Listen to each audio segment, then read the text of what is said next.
साथियों, welcome back. आप सभी लोगों का बहुत बहुत स्वागत है मेरे YouTube चैनल पर। चलिए आज फिर एक बार हम लोग देखेंगे समान अध्ययन के अंतर्गत ज्योग्राफी की बात, और ज्योग्राफी में जो पढ़ रहे थे उसी से आगे चलेंगे। तो याद होगा आप लोगों को कि पिछले वीडियो के माध्यम से मैंने आपको भारत के प्राकृतिक विभाग में प्रायद्वीपीय पठार को पढ़ रहे थे। अब वहां के बाद हम लोग अब चलते हैं भारत के प्राकृतिक विभाग के अंतर्गत चौथा विभाग शुरू करने जा रहे हैं। तो 3 विभाग पढ़ चुके हैं और चौथा अंतिम विभाग देखना। और चौथा विभाग जो है उसको तटीय मैदान एवं द्वीप समूह कहते हैं। तो चौथा विभाग तटीय मैदान एवं द्वीप समूह में हम शुरू करने जा रहे हैं पहला पार्ट तटीय मैदान। तो बहुत इंपॉर्टेंट है, तटीय मैदान को आपको पूरा एक कॉन्सेप्चुअली आधार पर आपको ध्यान रखना। तो तटीय मैदान क्या है, क्या इसकी बनावट है, भारत में क्या इसका विस्तार है और भौगोलिक रूप से कैसे उसको हम स्टडी करते हैं, इसी को देखना। तो तटीय मैदान की जब बात आती है तो मुख्य रूप से मैदान दक्षिण भारत में समुद्र तटवर्ती क्षेत्रों में फैला हुआ। तो दक्षिण भारत में जो मैदान है वही तटीय मैदान, लेकिन दक्षिण भारत जो आए तो तटीय मैदान तट के आसपास का मैदान। तो तट कहां, तो समुद्र के किनारे। तो समुद्र का किनारा जो तट है वो 2 है, इधर पश्चिम है इधर पूरब। तो ये वाला जो पार्ट है ये वाला पार्ट ये पूर्वी तट है, ये ध्यान रखना। और ये वाला जो पार्ट है ये पश्चिमी तट है। तो यही 2 तट है भारत का समुद्री विस्तार के आधार। तो ये पश्चिमी तट है और ये पूर्वी तट। तो पश्चिमी तट के पास जो मैदान है, यहां पर जो मैंने मार्क किया है यहां ब्लू से ऐसे, इसी को पश्चिमी तटीय मैदान कहते हैं और ये पूर्वी तटीय मैदान। मतलब तटीय मैदान 2 भाग में बटा हुआ। पश्चिमी तट के पास का मैदान जो ये वाला है इसी का नाम पश्चिमी तटीय मैदान। तो पश्चिमी तटीय मैदान कहेंगे इसको। तो ध्यान रखना है, पश्चिमी तटीय मैदान। और जो इधर है ये वाला भाग पूर्वी तटीय मैदान। तो ध्यान रखना है बिल्कुल लोकेशन के हिसाब से और कॉन्सेप्चुअली। तो तटीय मैदान का 2 भाग हो गया, पूर्वी तटीय मैदान और पश्चिमी तटीय मैदान। जो पूर्वी तट के पास है वो पूर्वी तटीय मैदान और जो पश्चिमी तट के पास है वो पश्चिमी तटीय मैदान। लेकिन लोकेशन आप एक और पढ़े हैं कि ये जो है ये पश्चिमी घाट पर्वत है, पूर्वी घाट पर्वत। तो इसको समझ सकते हैं कि ये जो है ये पश्चिमी घाट पर्वत, पश्चिमी घाट पर्वत इसको कहते हैं, जो पढ़ लिए हैं। और ये जो है ये वाला पार्ट पूर्वी घाट पर्वत। ये ध्यान रखना है, ये पूर्वी घाट पर्वत। तो पश्चिमी घाट पर्वत और पूर्वी घाट पर्वत, तो यही विस्तार है। पश्चिमी घाट पर्वत और पश्चिमी तट, ये पश्चिमी घाट पर्वत और एक किनारा पश्चिमी तट। यहाँ पूर्वी घाट पर्वत और एक किनारा पूर्वी तट। तो पश्चिमी घाट पर्वत और पश्चिमी तट के बीच जो मैदान है ये प्लेन एरिया, ये पश्चिमी तटीय मैदान। जो पूर्वी तट और पूर्वी घाट पर्वत के बीच जो मैदान है वो पूर्वी तटीय मैदान। मतलब ये तटीय मैदान 2 भाग में बटा हुआ। जो पहला पार्ट है मतलब तटीय मैदान 2 भाग में, और 2 भाग में जो है उसमें पहला है पूर्वी तटीय मैदान और दूसरा है पश्चिमी तटीय मैदान। तो पूर्वी तटीय मैदान और दूसरा पश्चिमी तटीय मैदान। तो ये ध्यान रखना है आपको, बिल्कुल लोकेशन के हिसाब से कोई कंफ्यूजन नहीं रखना, क्योंकि यहां पर मैप से आपको सब कुछ डिटेल में समझाया जा रहा है और मैप के आधार पर आप एक दिमाग में अपना खाका बनाएं कि कैसे विस्तार। तो चलते हैं, अब शुरू करने जा रहे हैं हम लोग पहला भाग पूर्वी तटीय मैदान। तो पूर्वी तटीय मैदान का जो भी विशेषता है उसी को यहां पर स्टडी करें, ताकि आप जो भी चीजें पूछी जाए एग्जाम में आप बता सकें। और जब तटीय मैदान पढ़ते हैं तो सबसे पहले तो इन क्षेत्रों में अलग अलग क्षेत्रों का जो नाम है वही सबसे इंपॉर्टेंट पार्ट। फिर इसकी विशेषता की बात आती है कि मैदान का क्या भौगोलिक बनावट है, किस तरह का विस्तार है, कौन कौन सी चीजें यहां मिलती है, तो इसको भी देखेंगे। तो पहले थोड़ा सा इसका विस्तार पर नजर डालो। तो पूर्वी तटीय मैदान हम इसको शुरू करने जा रहे हैं। पहला पार्ट तो पहला पार्ट का विस्तार क्या है, तो पूर्वी तटीय मैदान को कहेंगे क्या कि यह दक्षिण भारत का वह मैदान है जिसका विस्तार पूर्वी तट तथा पूर्वी घाट पर्वत के बीच, पूर्वी घाट पर्वत के बीच उत्तर से दक्षिण की तरफ फैला हुआ, उत्तर से दक्षिण की तरफ फैला हुआ। तो पहला तो यही ध्यान रखना कि ये जो है पूर्वी तट और पूर्वी घाट पर्वत, ये दोनों लोकेशन ध्यान रखना, क्योंकि पूरब में है तो जो भी विस्तार है वो पूरब से रिलेटेड। तो पूर्वी तट और पूर्वी घाट पर्वत के बीच उत्तर से दक्षिण का जो क्षेत्र है, प्लेन एरिया है, मैदानी क्षेत्र, इसलिए इसको पूर्वी तटीय मैदान कहते हैं।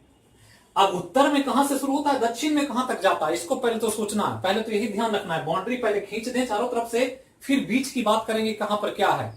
तो बाउंड्री एक तो यहां से बांध दिया, पश्चिम में ये पूर्वी घाट पर्वत तक और पूरब में पूर्वी तट तक, और इधर बंगाल की खाड़ी समुद्र है।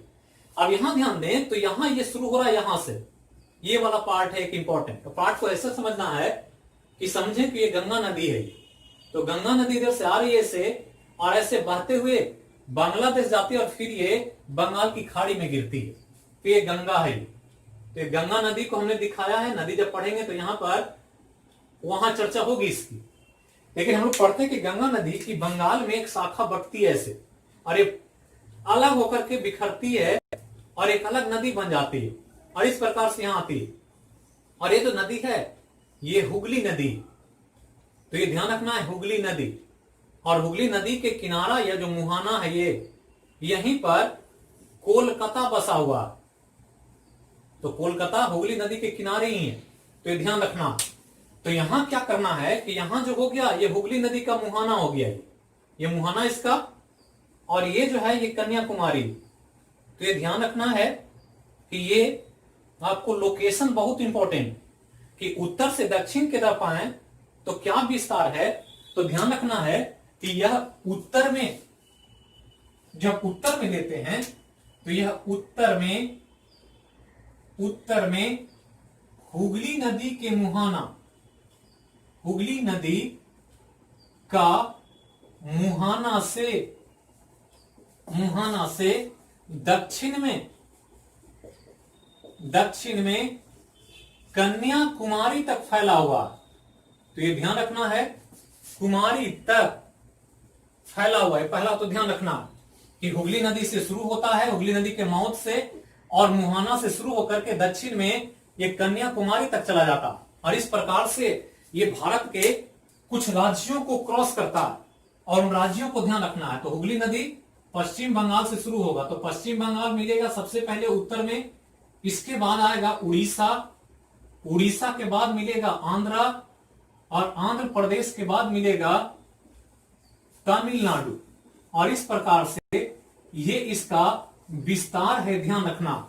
तो हुगली नदी का मुहाना पश्चिम बंगाल में और तमिलनाडु में कन्याकुमारी तक, इस प्रकार से ये पूर्वी तटीय मैदान फैला हुआ। तो पहला तो ध्यान रखना है पूर्वी तटीय मैदान को। अब इस मैदान की बनावट जो चित्र में बनाई गई है, ये ध्यान दिया कि ये पतला बना हुआ है, मोटा बना हुआ, ये चौड़ाई ज्यादा है। तो पहला तो ध्यान रखना है कि पूर्वी तटीय मैदान जो है वो पश्चिमी तटीय मैदान से अधिक चौड़ा है, ये ध्यान रखना है। चौड़ाई इसकी ज्यादा, लेकिन अधिक चौड़ा होने के साथ साथ यहां पर एक और विशेषता है कि यहां नमी कम पाई जाती है। यह ध्यान रखना है कि यहां मॉइस्चर नहीं, क्योंकि यहां पर वर्षा उतनी नहीं होती है जितना पश्चिमी तटीय मैदान में होती है। इधर से मानसून ज्यादा टकराता है तो वर्षा ज्यादा होती है, यहां ह्यूमिडिटी ज्यादा, यहां पर बारिश कम होती है, इसलिए ध्यान रखना है कि यहां पर नमी कम मिले लेकिन चौड़ाई ज्यादा, और इसलिए कृषि कार्य इन क्षेत्रों के ज्यादा इधर होता है। दक्षिण भारत में ज्यादा कृषि कार्य यही होता है, तो ये ध्यान रखना। अब यहां पर जब नमी की बात आई वर्षा की, तो ध्यान रखना है कि पूर्वी तटीय मैदान में जो वर्षा है वो उत्तर पूर्वी मानसून, जब हम लोग मानसून पढ़ेंगे तो वहां पर चर्चा होगी, उत्तर पूर्वी मानसून तथा दक्षिण पूर्वी मानसून, दक्षिण पश्चिम मानसून, दक्षिण पश्चिम मानसून से वर्षा होती है। तो ये ध्यान रखना है, मानसून से वर्षा होती है। तो ये ध्यान रखना कि जो वर्षा होगी यहां पर वो दो मानसून से। आप पढ़ते होंगे कि जाड़े में यहां से हवा चलती है और हवा आकर के ऐसे टकराती है तो यहां पर वर्षा करती है, जो पूर्वी घाट पर्वत या पूर्वी तटीय मैदान। अब यहां से चलती है तो ये जब जाती है दक्षिण पश्चिम मानसून से, यहां से तो ऐसे जाती है, हिमालय से टकराती है, फिर वापस आती है तो फिर वर्षा करती है। मतलब यहां पर उत्तर पूर्वी मानसून और दक्षिण पश्चिम मानसून से वर्षा देखी जाती। अब यहां पर ध्यान देना है कि जो चौड़ाई की हमने बात किया कि अधिक चौड़ा है, लेकिन चौड़ाई को अगर देखेंगे तो औसत चौड़ाई इसका पूरा अगर लिया जाए तो औसत चौड़ाई लगभग 120 किलोमीटर, कहीं कहीं 120, कहीं कहीं 130, लेकिन एक औसत 120 किलोमीटर की चौड़ाई वाला ये क्षेत्र है, ये ध्यान रखना। अब आगे चलें तो ध्यान रखना है कि इस औसत चौड़ाई 120 है, लेकिन सबसे अधिक चौड़ा भाग तमिलनाडु में मिलता है। तो चौड़ाई जो सर्वाधिक वाइड एरिया है वो तमिलनाडु में है। तो तमिलनाडु राज्य में इस मैदान की चौड़ाई सर्वाधिक देखी जाती है, तो यह ध्यान रखना। अब यहां के बाद इस तटीय मैदान का, जो पूर्वी तटीय मैदान है, वो ध्यान रखना है कि मुख्य रूप से यह बना हुआ है नदियों के निक्षेपण से। तो ध्यान रखना है, नदियों के निक्षेपण से बना हुआ मैदान है। और निक्षेपण जो है इसको आप डेल्टा भी कह सकते हैं, और इस रूप में यह नदियों के निक्षेपण से या डेल्टा से बना हुआ मैदान है, यह ध्यान रखना। अब यहां पर कुछ चीजें कॉन्सेप्चुअली समझनी है। होता क्या है कि नदियां जो दक्षिण भारत में, जो बंगाल की खाड़ी में आती है, ये स्लोप नहीं है, ज्यादा छिछला नहीं है, मतलब गहराई नहीं है, स्लोप कम है, छिछला है।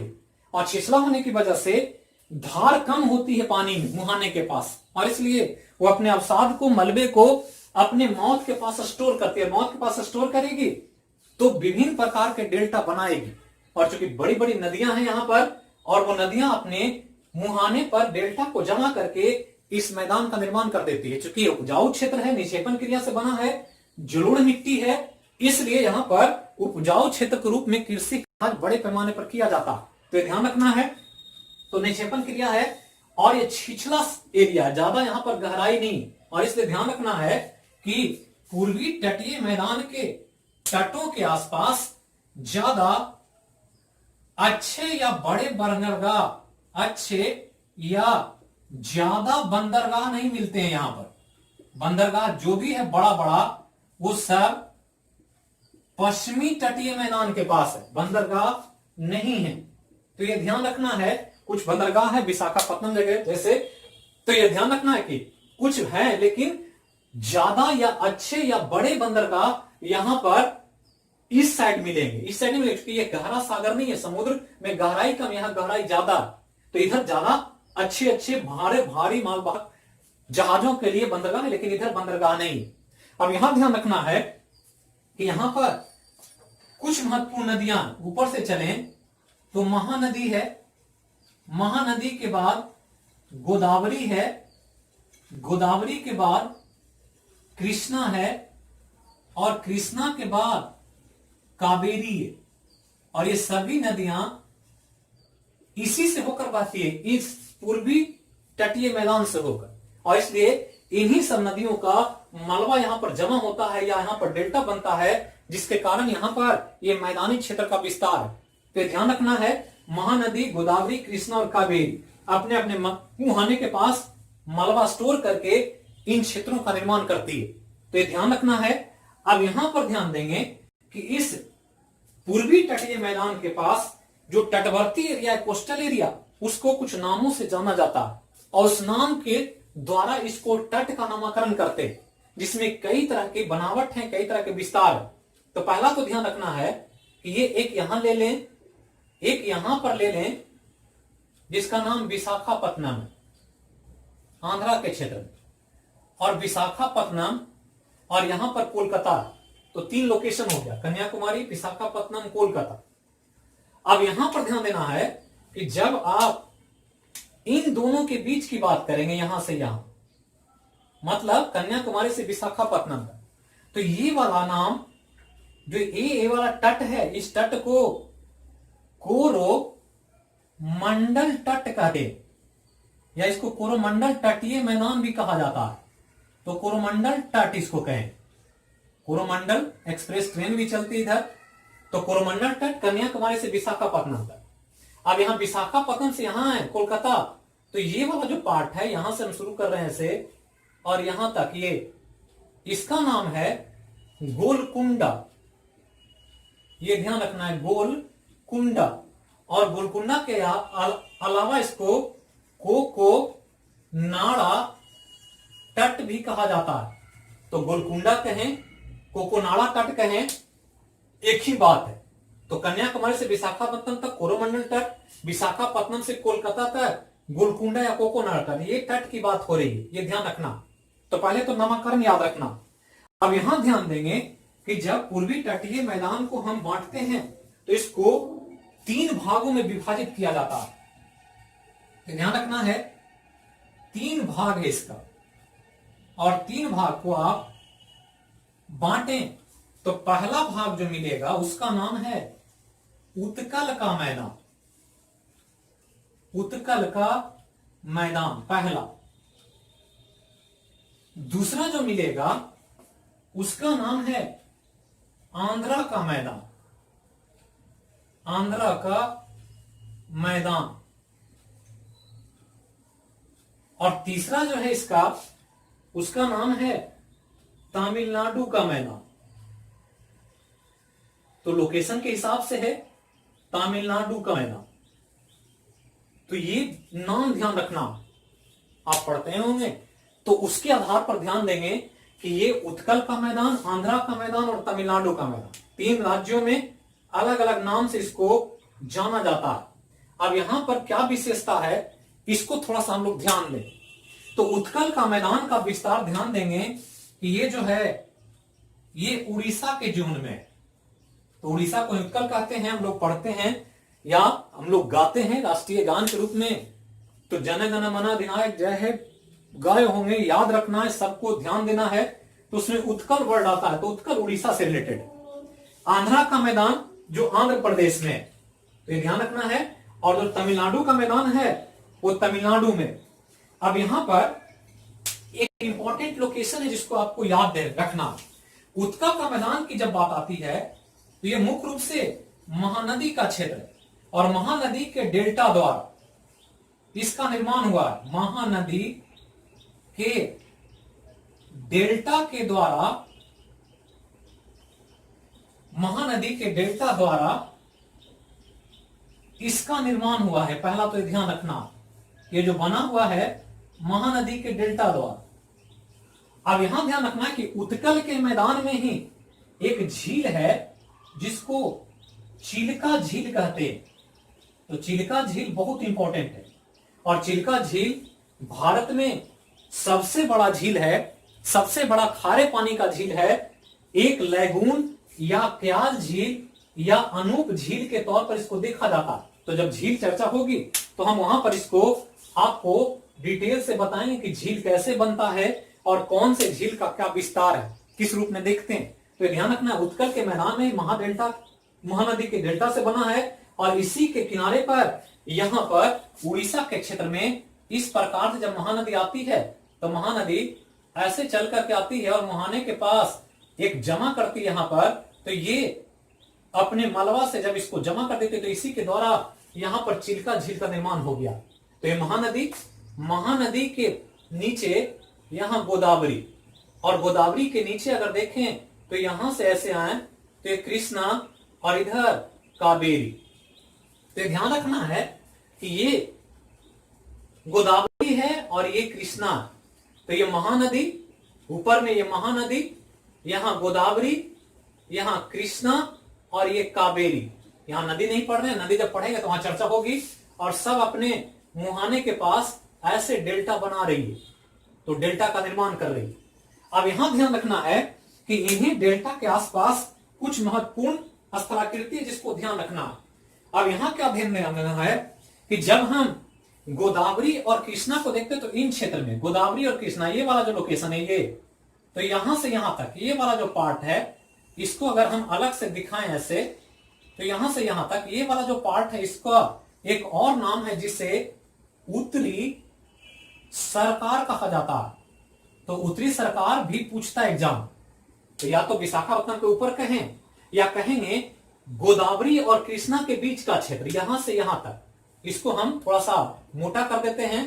तो यहां से यहां तक ये हमारा गोदावरी नदी का मुहाना है यहां, और ये है कृष्णा नदी का, और ये वाला जो क्षेत्र है इसको हम एक अलग से नाम दिए हैं, और इसको ध्यान रखना कि इसी का नाम उत्तरी सरकार। तो पहला तो ध्यान रखना। अब यहां ध्यान रखना है कि आंध्र और तमिलनाडु का जो क्षेत्र है, जो मुहाना है, उसी के पास एक इंपॉर्टेंट झील है। तो आंध्र और तमिलनाडु का जो ये एरिया है, ये हमने कोरोमंडल तट का, और यहां तमिलनाडु है, तो आंध्र और तमिलनाडु के तट पर यहां के आसपास होगा। नीचे तमिलनाडु इधर आंध्र है, तो यहीं पर एक झील है जिसका नाम है पुलिकट झील। तो ये ध्यान रखना है पुलिकट झील को, बहुत इंपॉर्टेंट है, बार बार पूछता। तो पुलिकट झील आंध्र और तमिलनाडु के सीमा पर, तो यह ध्यान रखना है आंध्र और तमिलनाडु के सीमा पर पुलिकट झील है। और पुलिकट झील बहुत इंपॉर्टेंट है, और इसी झील के बीच में भारत का इसरो द्वारा संचालित सतीश धवन अंतरिक्ष केंद्र है। तो यह ध्यान रखना है, जहां से अक्सर उपग्रहों को अंतरिक्ष में भेजा जाता है। तो सतीश धवन अंतरिक्ष केंद्र इसी पुलिकट झील में, जो आंध्र और तमिलनाडु के सीमा पर है, मतलब दोनों में विस्तार है, यह ध्यान रखना। मुख्य रूप से आंध्रा कह सकते हैं, यह ध्यान रखना है। इसी के जगह कोलेरू झील भी है आंध्रा में। तो इस तरह से कुछ महत्वपूर्ण यहां पर विस्तार देखा जाता है। अब यहां ध्यान देना है कि ये जो पूर्वी तटीय मैदान है, यहां पर जो मिट्टी है इन नदियों के द्वारा लाई गई है, और इसके चलते यहां ध्यान देना है कि यहां पर मुख्य रूप से धान की खेती की जाती है। तो मुख्य फसल के रूप में धान की खेती बड़े पैमाने पर यहां होता है, और इसलिए इस साइड के लोग ज्यादा धान से बने हुए उत्पाद को भोजन के रूप में शामिल करते हैं। तो यही पूर्वी तटीय मैदान का मुख्य विस्तार, मुख्य विशेषता जो आपको ध्यान रखना है। तो इसको देखें शुरू से अंत तक, और वीडियो को बिल्कुल सिस्टमेटिकली समझने का प्रयास करें। फिर मिलेंगे हम लोग अगले वीडियो में अगले विषय के साथ। तब तक के लिए जहां रहें, स्वस्थ रहें, सुरक्षित रहें। जो पहली बार देख रहे हैं, वीडियो को जरूर चैनल को सब्सक्राइब कर दें, लाइक करें, और ज्यादा से ज्यादा लोगों को शेयर करें। तो थैंक यू।